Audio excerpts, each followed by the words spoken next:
The shackles around Cain Dockery's wrists clanked with each step as he was led up the rough wooden steps to the auction block. The summer sun bore down on Cedar Ridge like a judgment, turning dust to heat and silence to tension. From her place at the back of the crowd, 12-year-old Lucy Hartwell didn't blink. She stared at the man who'd taken everything from her, the man they said had murdered her father. The townspeople of Cedar Ridge had gathered for what they called Justice Day, but it looked more like a circus. Kids were pressed against storefront windows, women whispered behind fans, and men squinted beneath wide brims.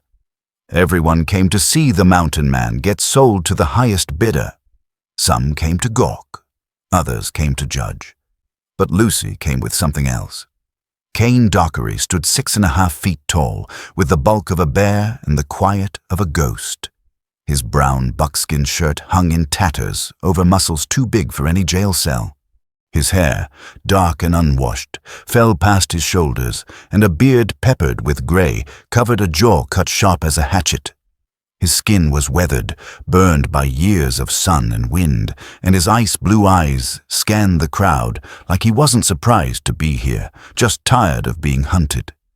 The judge Wade Cornelius, a barrel of a man with a silver beard and black robes too formal for the frontier, stepped forward, consulting his pocket watch.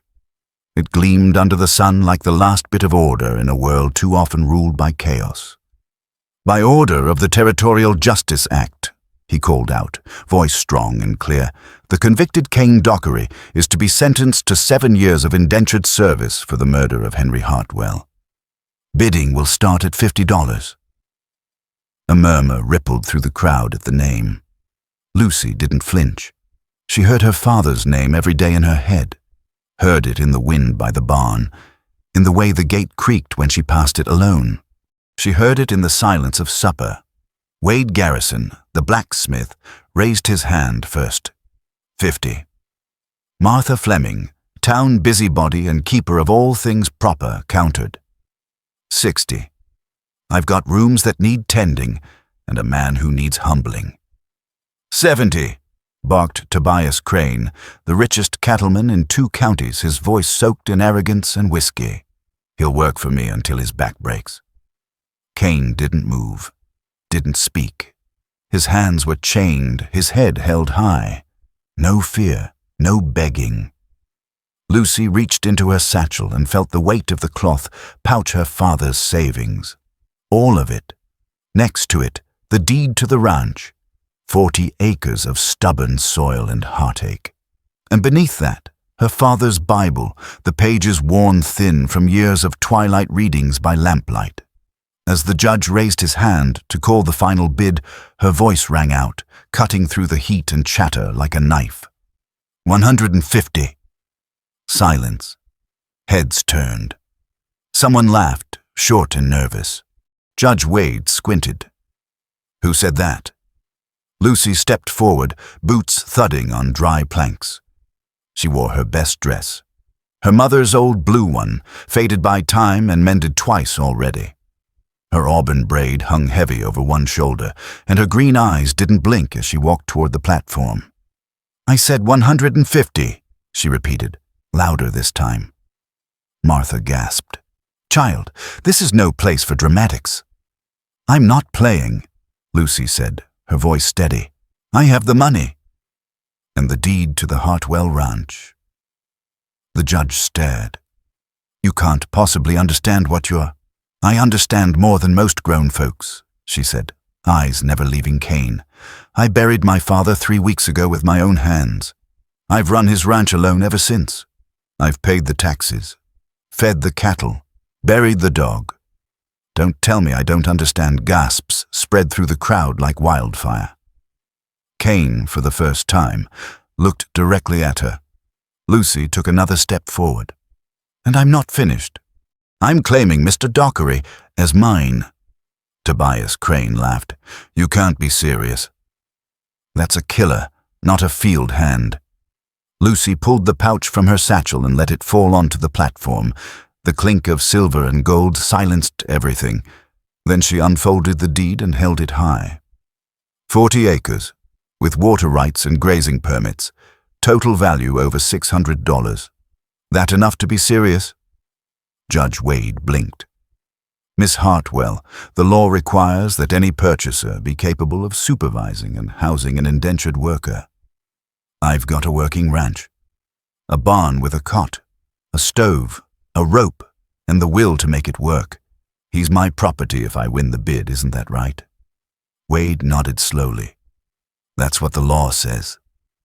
Lucy turned to the crowd. You all knew my father. You know I'm not reckless. You know I'm not soft, and you know I don't make decisions without purpose. But why him? Someone called. Lucy turned back to Kane, her voice lowering, the words for him alone. Because I know you killed my father. And now, you'll replace him. Kane blinked. Martha Fleming gasped again. The judge hesitated, then turned to the crowd. Do I hear any higher bids? None came. Crane muttered a curse and turned away. Garrison shook his head. Even Martha fell silent. The prisoner is awarded to Miss Lucy Hartwell under the terms of territorial indenture, Judge Wade said, gavel striking once. Kane was unshackled, wrists red and raw. He stood beside her now, towering over her like a tree over a sapling. His voice was low, cracked from disuse. Why? Lucy looked up at him, clutching the strap of her satchel. I don't need you to say you're sorry. I need you to start over, on my land, with my rules. Earn back what you took. Or at least try. Kane didn't reply. As the crowd began to disperse, the heat seemed to shift, heavy with something new. Not justice, not mercy, possibility. They walked down the steps together, Kane moving with a limp, Lucy with a fire that wouldn't dim. Behind them, Judge Wade leaned toward Sheriff Polk and muttered, That girl might just be the bravest damn soul in this whole town. Polk nodded, eyes on the retreating pair. Or the most foolish. But Lucy Hartwell didn't care what the town thought. Her ranch needed fixing, her heart needed answers, and her father's ghost wasn't going to rest until truth had a name. What she didn't know was that Kane Dockery already carried it, and soon that name would change everything. The wind kicked up small funnels of dust along the road leading out of Cedar Ridge as Lucy Hartwell sat on the wooden seat of the wagon, reins in hand, jaw set tight as a fence rail. The leather of the reins felt too big in her palms, but she held on like she'd done everything since her father died, quietly, stubbornly, and without apology. Beside her, silent and heavy, sat Kane Dockery. Unshackled but still cuffed with rope at the wrists, the giant cowboy sat with his knees near to his chest in the cramped seat. His battered brown hat shaded his eyes. But he watched everything, every passing rock, every shadow, every rustle in the dry cottonwoods. Sheriff Polk had insisted on riding out part way with them, his rifle resting casually across his lap. You sure you know what you're doing, Miss Hartwell? He asked, squinting ahead like the answer might be hiding in the hills. No, Lucy replied, but I'm doing it anyway. Polk studied her for a moment, then turned his gaze to Kane. You so much as twitch wrong, Dockery. I'll have a posse on you before sundown. She's under protection of the law now. Kane didn't respond. The sheriff rode with them to the edge of the Hartwell property, then reined in his horse near the old cottonwood stump that marked the boundary line. He tipped his hat. That's as far as I go, he said. God help you both. Kane watched him ride off without a word. When they were finally alone, Lucy reached over with a small penknife and began sawing at the ropes on his wrists. Her hands trembled slightly, but she didn't stop. You cut me loose, I could run, Kane said, voice low. You could, Lucy said, not looking up. But you won't. The ropes fell away. Kane rubbed at his wrists, then looked at her again, long and curious. What makes you so sure? Because you didn't shoot when you had the chance. They didn't speak again the rest of the ride. The ranch came into view like a wounded thing.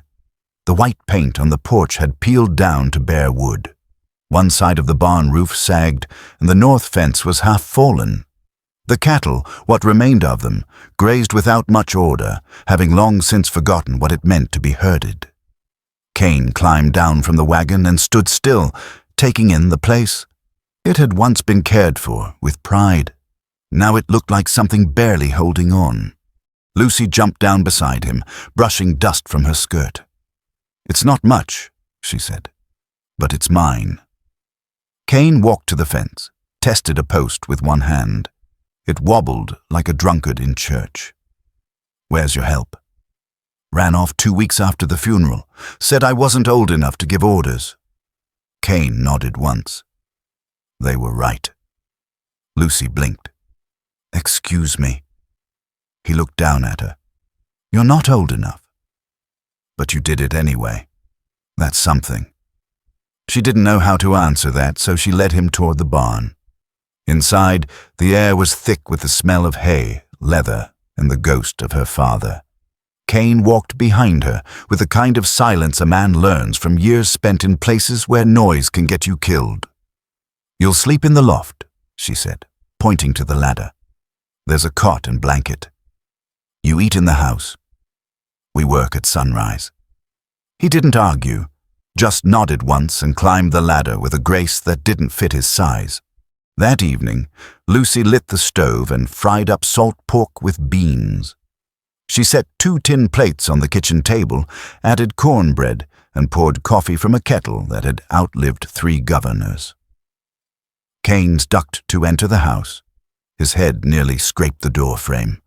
He removed his hat and vest, hung them by the door, and sat across from her without a word. They ate mostly in silence.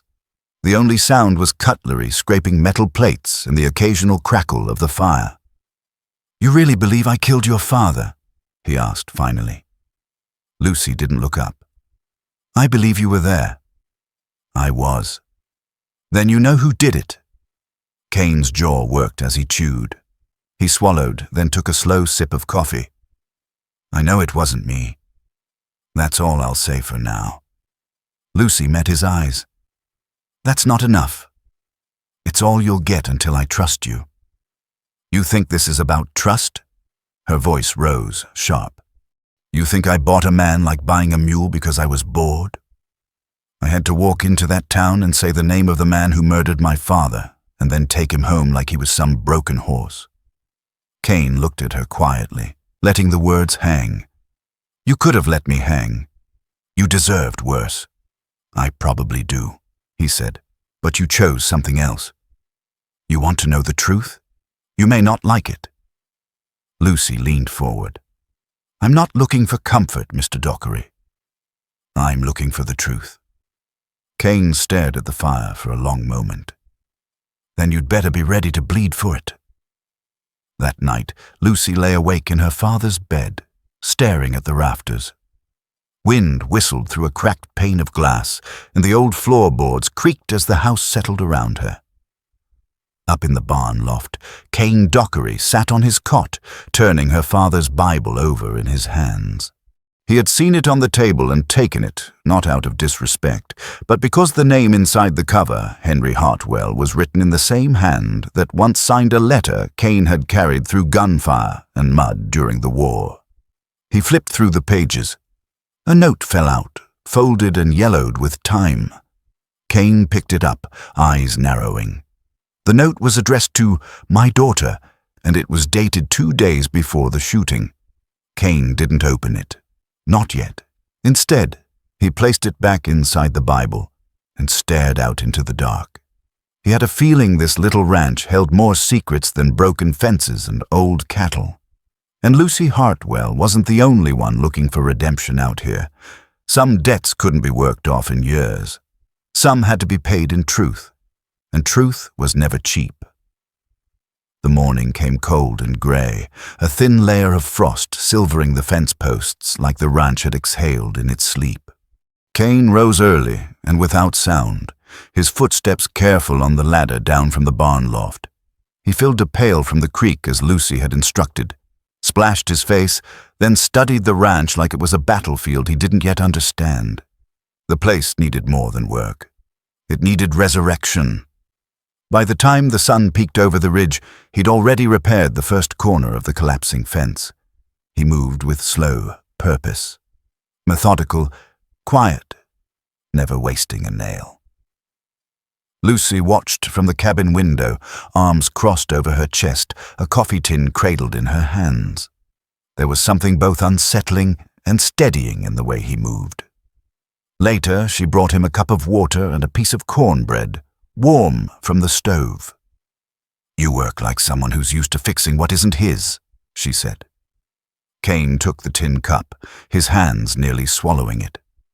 "Most things I've touched weren't." That afternoon, he hauled a fresh beam up to the barn's south wall. Lucy joined him without being asked, holding the end steady while he hammered. When the head of the nail bent, she handed him another without a word. By sundown, the barn stood straighter than it had in years.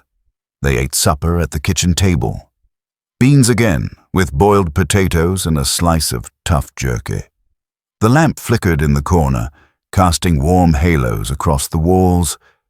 Kane took in the room slowly, the faded gingham curtains, the wooden shelf with only 2 cups, and the mantel with 3 items arranged carefully like relics. A Bible, worn and soft-spined, a silver pocket watch, and a photograph in a cracked tin frame.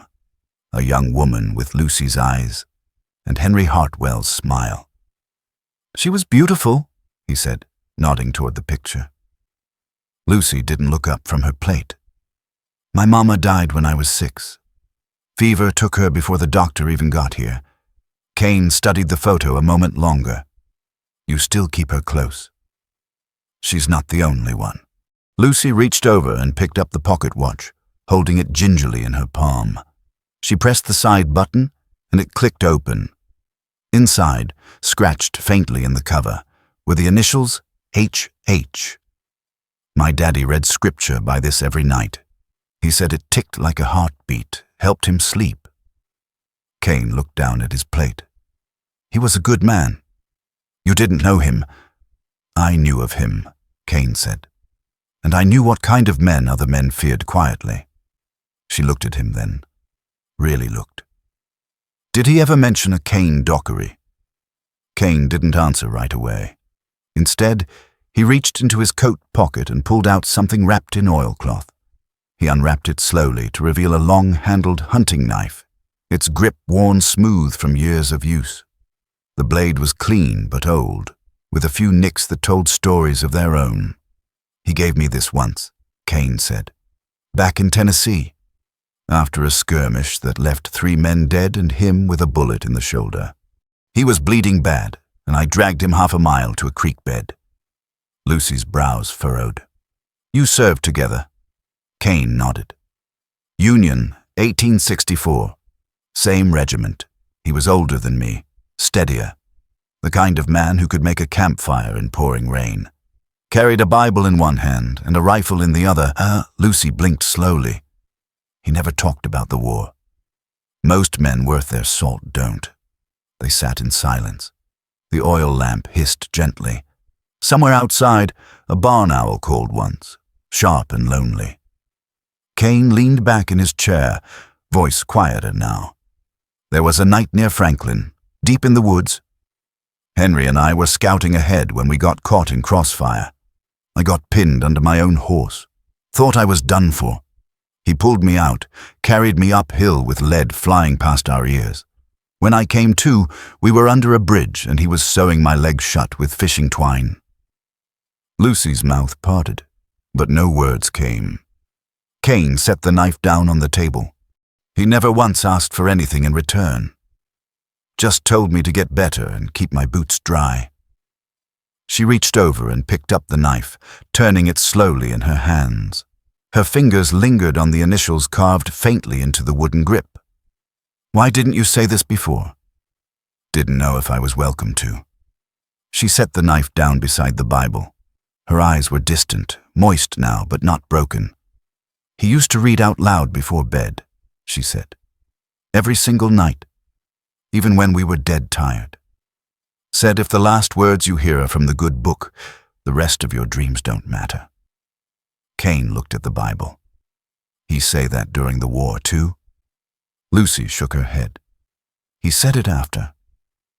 When Mama got sick, Cain stood slowly, walked to the mantel, and ran a calloused finger across the top edge of the Bible. You can tell a man by the way he wears out the things he loves. Lucy stared at him. Why did you come back here, Cain? Why now? Cain turned to her, and in his eyes she saw something hollowed by time, filled only by duty. Because someone sent a bullet into Henry Hartwell and then tried to bury the truth under lies, and I aimed to find out who. Lucy stared at him, the air around them thick with something neither of them could name yet. But out past the creek, in the gathering dark, a shadow stirred near the tree line. A man watched from horseback, high on the ridge, a rifle resting across his saddle horn. He had waited weeks for the right moment. Now the girl had brought home the one man he feared would remember everything. And not all ghosts stayed quiet. The day began like any other since Cain Dockery stepped onto Hartwell land early, quiet and soaked in hard work. He had already patched the last of the north fence and repaired 2 broken troughs before the sun had cleared the ridge. Lucy brought out a pail of water and a slice of cornbread wrapped in a cloth. You're not half bad with wood, she said, handing it to him. Wood don't talk back, Cain replied. She cracked the thinnest smile, then turned toward the barn. But before she reached it, the sound of hooves clattered up the gravel path. A glossy black buggy rounded the bend, its paint too fine for these parts, and came to a sharp stop at the edge of the yard. The door creaked open, and down stepped Martha Fleming, wrapped tight in high-collared silk and smelling faintly of lavender and contempt. Lucy stiffened. Cain watched from the fence line, hammer still in hand. Martha barely nodded. Miss Hartwell, I'm here on behalf of the Women's Temperance and Moral Society of Cedar Ridge. Lucy crossed her arms. What do you want? To remind you of your place, child. Cain stepped forward slowly, wiping his hands on a rag, but keeping his distance. Martha's gaze flicked to him and narrowed. You've brought shame on your father's name, harboring a killer like some wild dog you're hoping to tame. It is an embarrassment. To yourself. To this town, Lucy's voice stayed calm. I didn't ask the town's opinion. No, but you'll feel it all the same. Your church pew is empty, your name whispered in alleyways, and don't think for a second the court won't revisit your bid if enough of us speak against it. Cain spoke then, voice like gravel. She's doing more for this land than most men twice her age. Martha turned sharply. You do well to stay silent, Mr. Dockery. The blood on your hands can't be scrubbed off with labor and manners. I haven't asked forgiveness from you, Cain said, and I sure as hell don't need your permission to swing a hammer. The two locked eyes, one standing in lace, the other in sweat and dust. Lucy stepped between them. If you came to offer help, say so. If not, get back in your buggy. Martha's jaw clenched. She glanced once more at Cain and then back at Lucy. Don't say I didn't warn you. She climbed back into her buggy and snapped the reins hard, wheels crunching against gravel as she rode off. Cain stared after her, eyes unreadable. Lucy didn't speak for a long moment, then, softly, You didn't even raise your voice. No need, Cain said. She only understands power. And power doesn't shout, it stands its ground. Before she could respond, a shout echoed across the far end of the pasture. Cain turned sharply. Stay here. He moved fast, long strides, steady and sure toward the commotion. At the south fence, 3 men on horseback were pushing cattle, herding a small group of Lucy's longhorns toward the neighboring property. One of them wore a wide-brimmed black hat and a red neckerchief knotted tight around his throat. Tobias Crane. Lucy jogged behind Cain, breath catching in her throat. Those are mine, she yelled. Crane grinned as he dismounted. Funny thing about cattle, Miss Hartwell. They don't read property lines. They've got my brand, she snapped. Circle H. don't see your fence holding them, do I?" He took a step forward, hand casually resting on the butt of his pistol. Cain didn't move. Crane's two hired hands hovered behind him, eyes shifting between the girl and the giant beside her. Cain looked at the cattle, then the broken section of fence. "I'll fix that before sundown."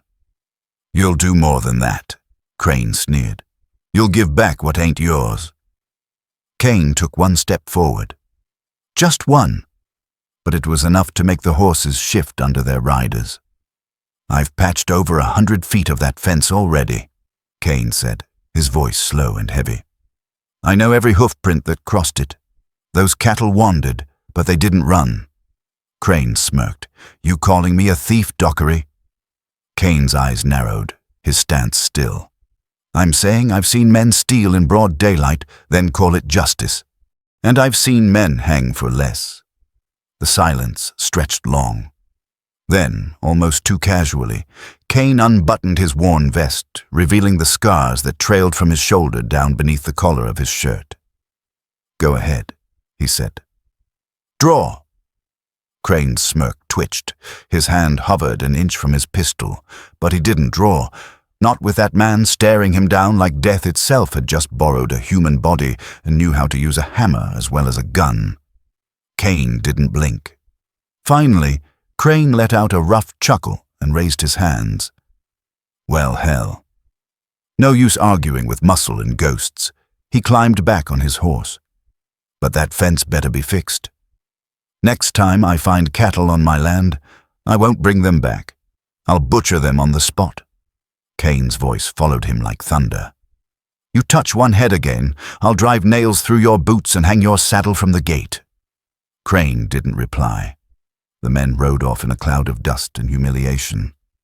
Lucy stood frozen, heart pounding. "You didn't even touch your gun," she said. Cain looked down at her.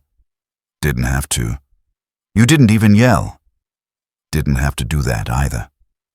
She stared at him, the silence stretching between them not awkward, but full of something almost like respect. Back at the barn, she leaned against the fence and looked at Cain in a new light. "Maybe you're not who they say you are." Cain didn't answer. He just walked past her, back toward the south fence with a fresh coil of barbed wire slung over his shoulder. Later that night, Lucy sat on the porch, fingers tracing the spine of her father's Bible. Cain passed her on his way to the barn and paused. "You all right?" he asked. She nodded. "You scare me sometimes." "I'd worry if I didn't." She tilted her head. "But not the way they think you do." Cain said nothing, just tipped his hat and walked on. Inside the barn, as he lit the lantern, a memory flickered behind his eyes. Another standoff, years ago.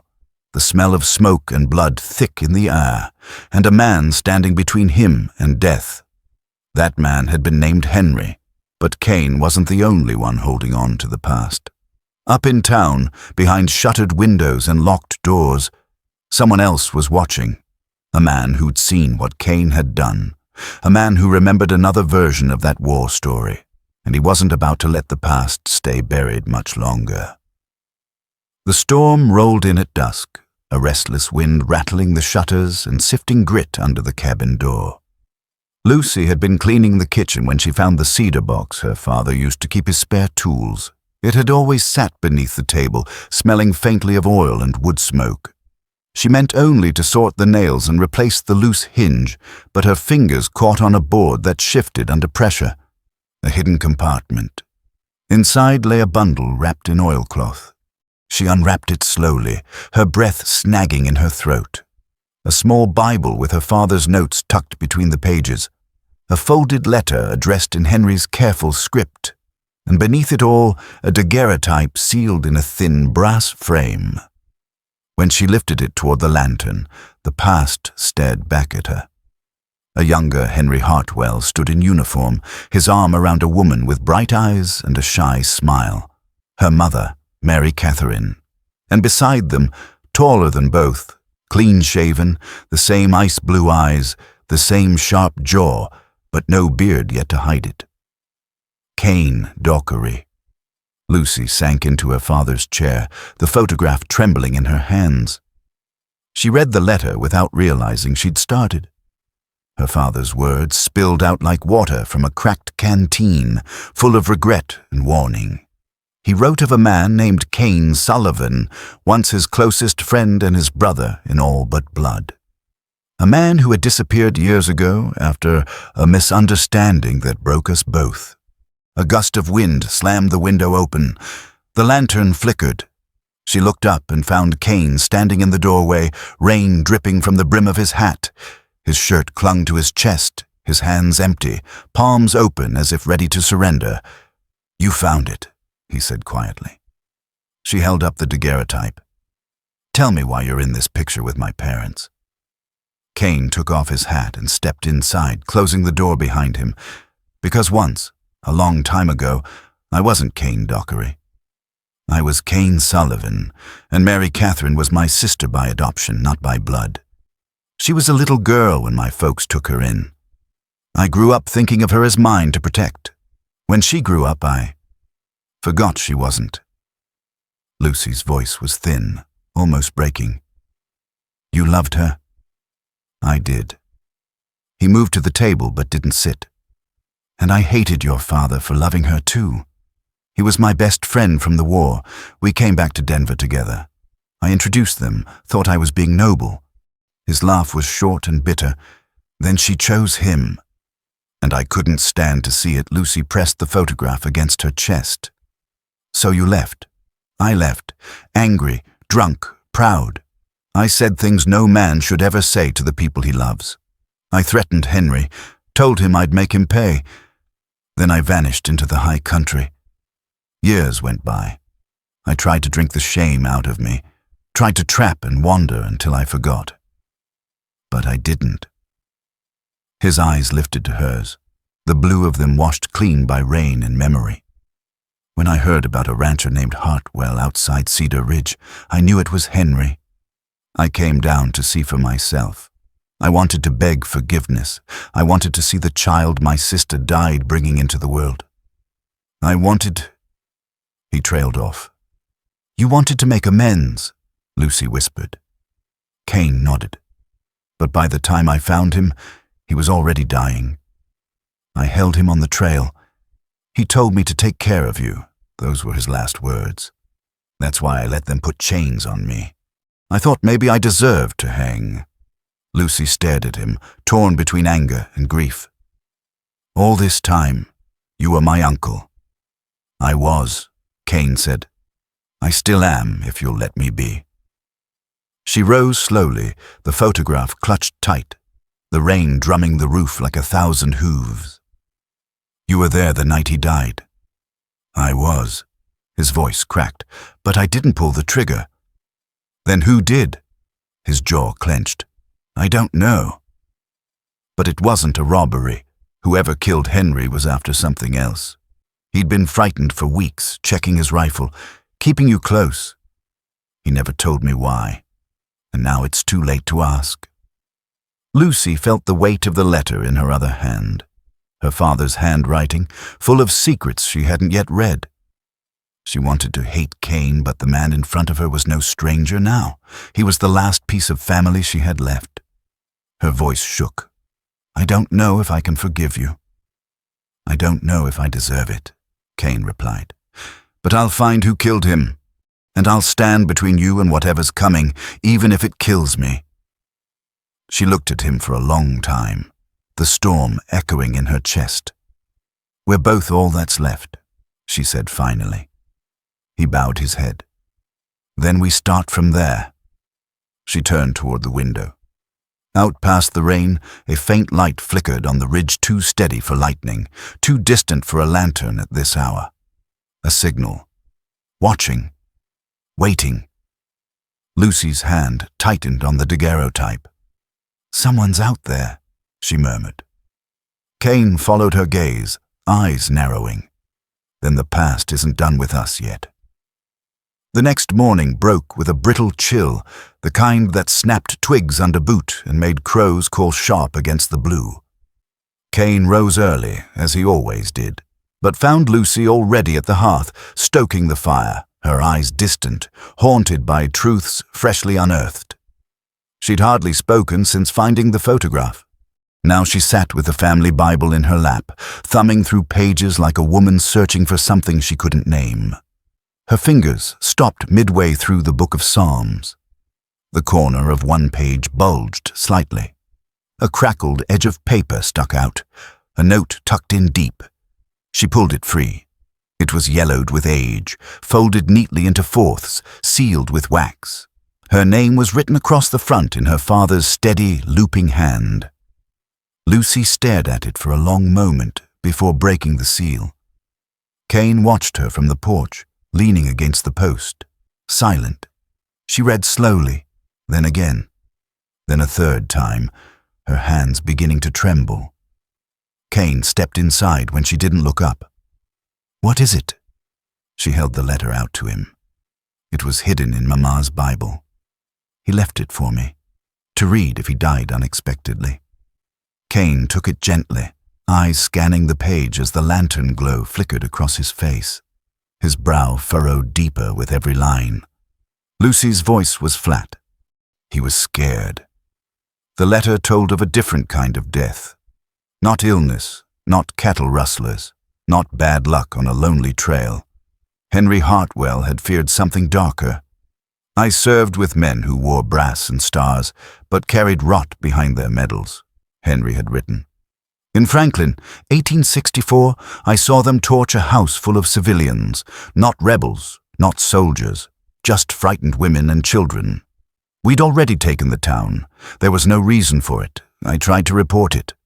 Got shut down, warned, then told to keep quiet, or I'd find myself buried in the same grave they left those innocents in."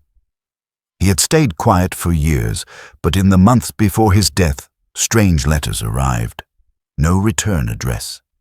A coin slipped into his saddlebag with the face scratched off. A man spotted on the ridge who vanished before morning. He had hidden the letter where no one would find it except Lucy, if the worst came. "I fear the past has found me again," he wrote. "And I don't know who to trust. If you're reading this, be careful. Trust no one. Not lawmen, not preachers, not even neighbors. Only those who've bled beside you. Only the ones who never asked for power." Cain handed the letter back, his jaw tight. He was right to be afraid. "You knew something?" she asked.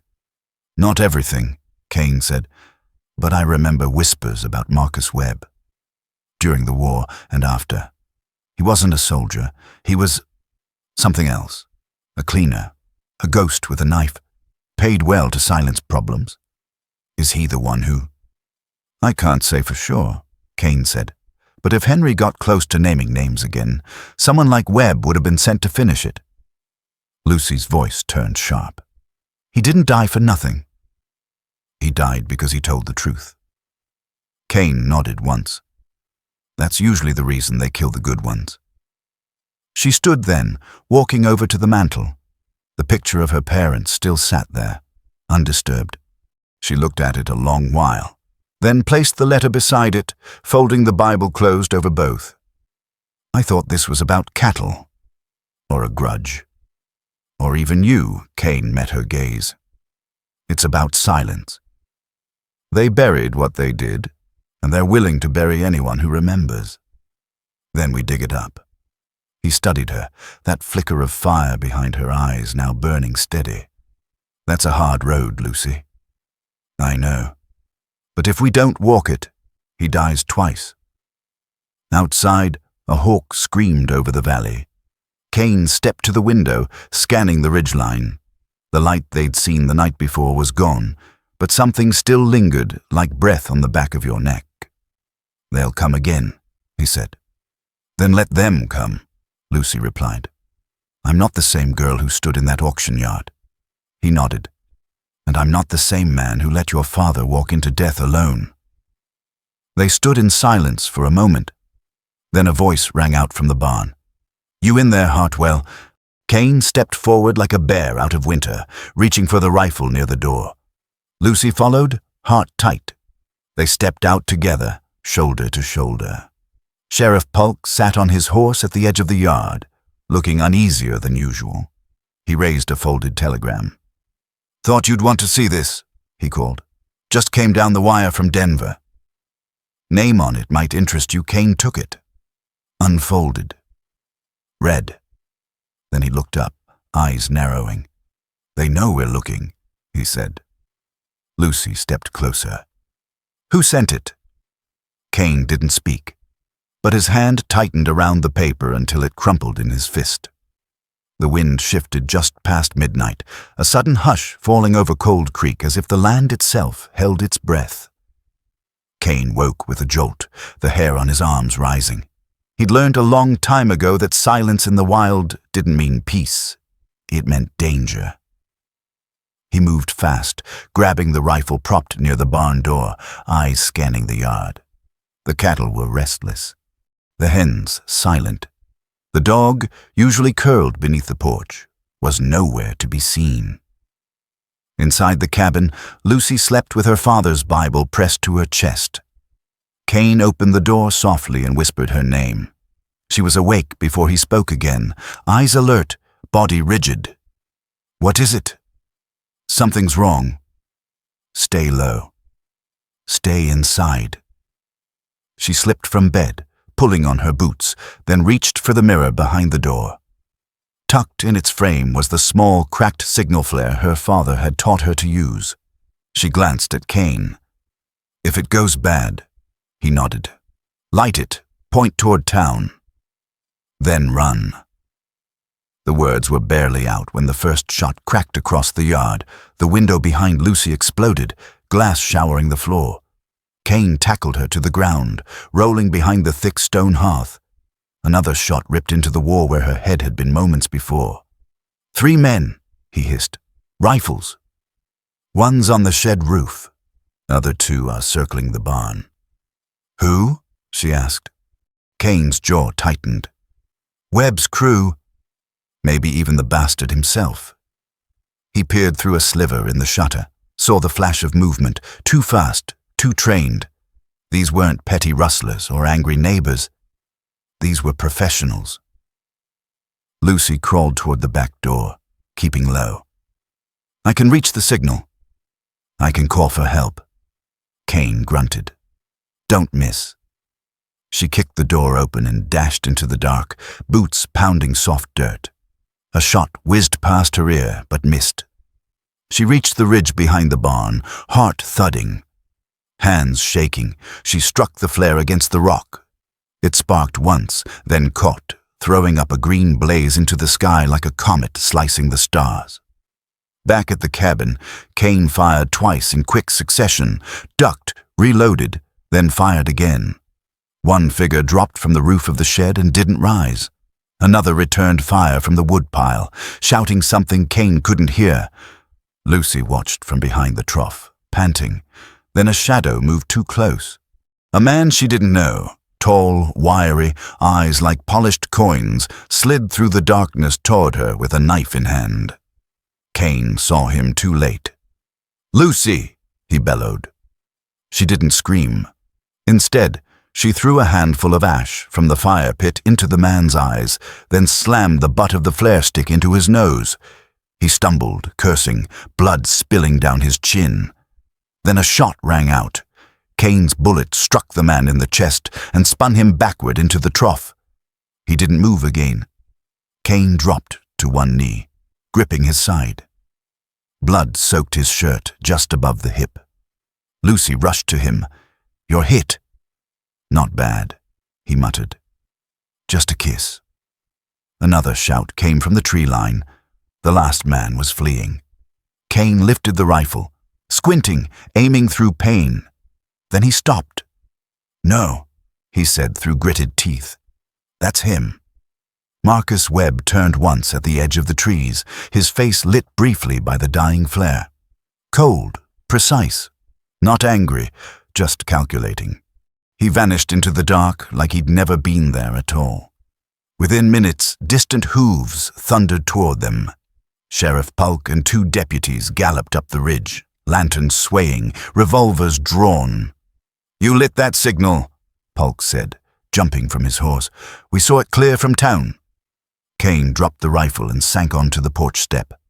"About time." Lucy sat beside him, her hands bloody from holding pressure on his wound. "3 came," she said. "1 escaped. Marcus Webb." Polk's face turned pale. "You sure?" Kane nodded. "I saw him." "You two just made yourselves a target the size of Montana," the sheriff said. "We need to get you into protection." "We're not leaving," Lucy said, firm. "You don't understand," Polk replied. "Webb's not some outlaw. He's been on payrolls from Chicago to D.C. Someone hired him for this. You're not just fighting hired guns now. You're fighting the men who paid for them." "I know," Kane said, "and we've got what they want, Henry's letter. "Then burn it," the sheriff snapped, "or they'll burn you." Lucy shook her head. "We're not hiding." "We're going to expose them." Polk looked between the two of them and saw something unbreakable. Kane leaned his head back against the cabin wall, breath shallow but steady. Lucy reached into her pocket and pulled out the bloodied flare stick. "He said they'd come," she whispered.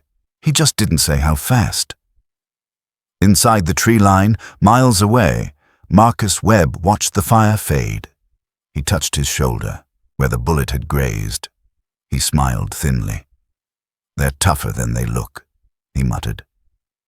Then he turned and disappeared into the night, already planning the next strike. The morning after the gunfire, Cedar Ridge was quiet in that uneasy way small towns are after violence. Folks pretended nothing happened, but eyes lingered longer and words were fewer. A single wagon stood hitched in front of the church, and behind its windows, the town's moral council gathered to pray, loudly and performatively, as if they could pray the blood off their porches. Lucy stood in front of the town hall steps in her father's coat, too big across the shoulders, but warm with memory. In her hands, she held the Bible. Inside it, folded tight and yellowing, were the pages that had gotten her father killed. Kane stood beside her, hat in hand, shoulder stiff from the bandage binding his ribs. Sheriff Polk was with them, a quiet wall of support, and beside him unexpectedly stood Judge Eli Wade. Lucy took a breath and stepped forward. "Y'all have called me a fool. You've whispered that I lost my mind, that I brought a killer into my home." She looked directly at Martha Fleming, who stood in her usual pressed grey dress, lips pinched. "But I want you to hear this from me, and not from gossip." She opened the Bible and pulled the letter from its spine. The courthouse crowd shifted. People leaned in. "My father left this before he died. He knew someone was after him, not a drifter, not some nameless criminal. Someone powerful, someone paid. He was going to speak out about a massacre during the war. He saw men in uniform burn a house full of innocents. He tried to report it, and they tried to bury him for it." Gasps broke the hush. Sheriff Polk stepped forward and nodded. "I've seen the seal on the letter," he said, "and I've seen the bullet holes in their walls." "That wasn't a robbery. It was a hit," Lucy continued. "Kane Dockery, whose name is actually Kane Sullivan, wasn't just some stranger. He served with my father. He was family. He tried to warn him. He's not the man who killed Henry Hartwell. He's the only reason I'm still alive." The judge cleared his throat. "And now the question becomes what to do with the truth." "I want it out," Lucy said. "I want this letter, this evidence, sent to the Federal Circuit in Denver. Let the law deal with the men who think they're above it." The crowd shifted again, uneasy. But then a hand went up. Old Man Riley, the blacksmith, stepped forward. "Lucy Hartwell, your daddy once loaned me a mule when mine went lame. Wouldn't take payment. Said neighbors help each other. You got more of him in you than any man I've met." A murmur of agreement followed.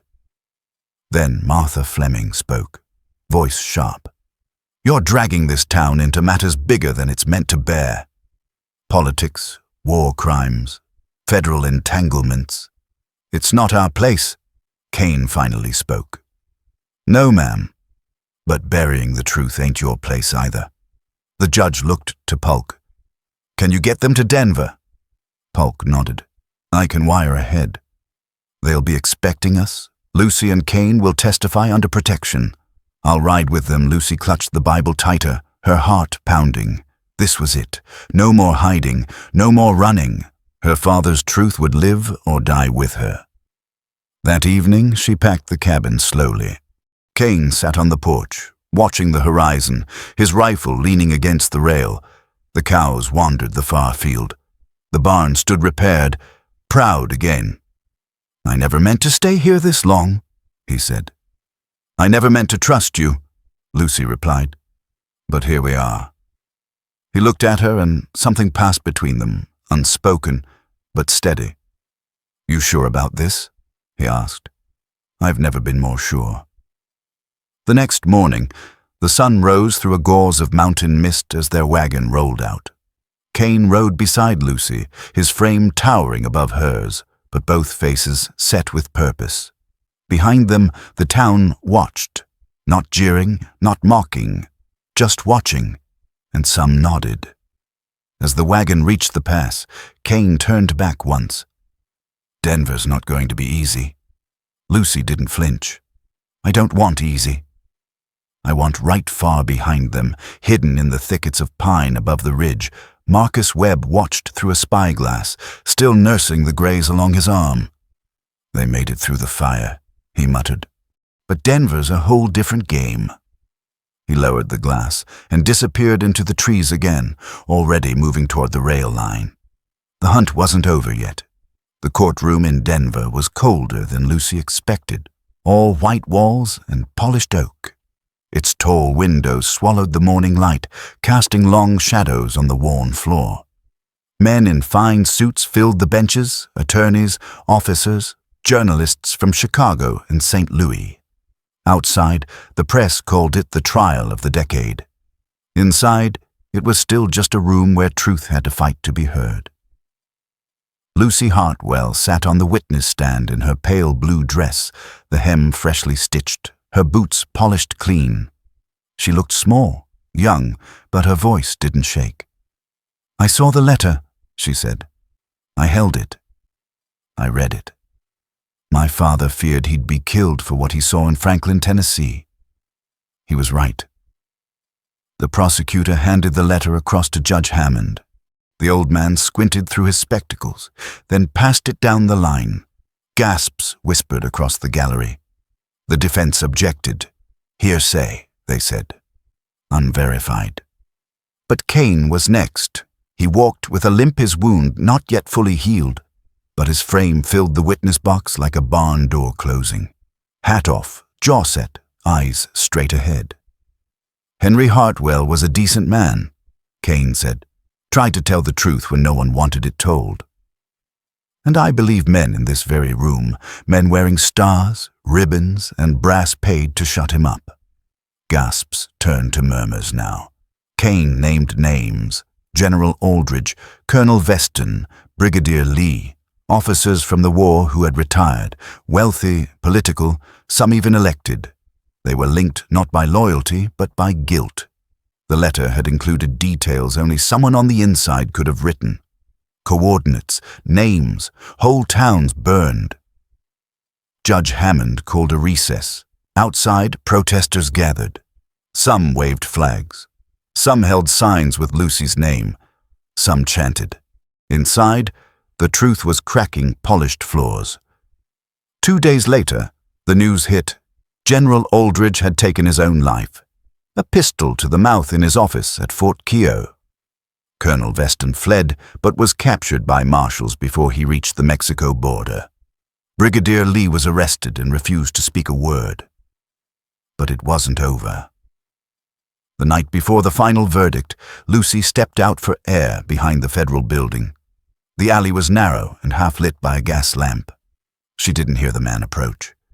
Your father died quiet. You should have learned from him. The voice was oily, calm. She turned and froze. Marcus Webb. His face was clean-shaven now, suit pressed, hat low, a gentleman's knife in his hand. Kane's rifle wasn't within reach. The sheriff was inside. No backup. No signal flare this time. But she didn't scream. She stepped backward, hands out. Webb lunged, and then, from the far end of the alley, came the crack of a revolver. Webb staggered. Then, another shot, this time from the shadows behind Lucy. Kane emerged from the dark, his revolver still smoking. "Figured you might not be able to sleep," he said. "So I waited." Webb fell to the ground, bleeding from his shoulder, cursing. Kane stood over him. "You missed your chance, Marcus." Sheriff Polk arrived seconds later. "Got your name on a whole ledger now," he told Webb as the man was dragged away in irons. The next morning, the courtroom filled again. Webb was named as the hired gun tied to all 3 indicted officers. With his confession forced or not everything fell into place, the judge delivered the ruling. By the authority of this court, the accused are found guilty of conspiracy, obstruction of justice, and wartime atrocity. The Hartwell letter shall be entered into permanent record. And let this serve as reminder, truth, when buried, grows teeth. As Lucy stepped down from the stand, reporters swarmed. She didn't stop for questions. Kane waited by the exit, his tall frame stooped slightly, but smiling. "You held the line," he said. She looked up at him. "We both did." He offered his arm. She took it. As they stepped out into the sunlight, the courthouse bell rang behind them, long and slow. But far to the west, in Washington, a telegram clicked into motion. One sentence. They talked. Burn the ranch. The wagon wheels creaked over the familiar dirt path, worn and rutted from seasons of neglect. Dust rose behind the horses, catching the early autumn sun like breath. The trees along Cold Creek had grown thicker since they left, their leaves now tinged gold and orange.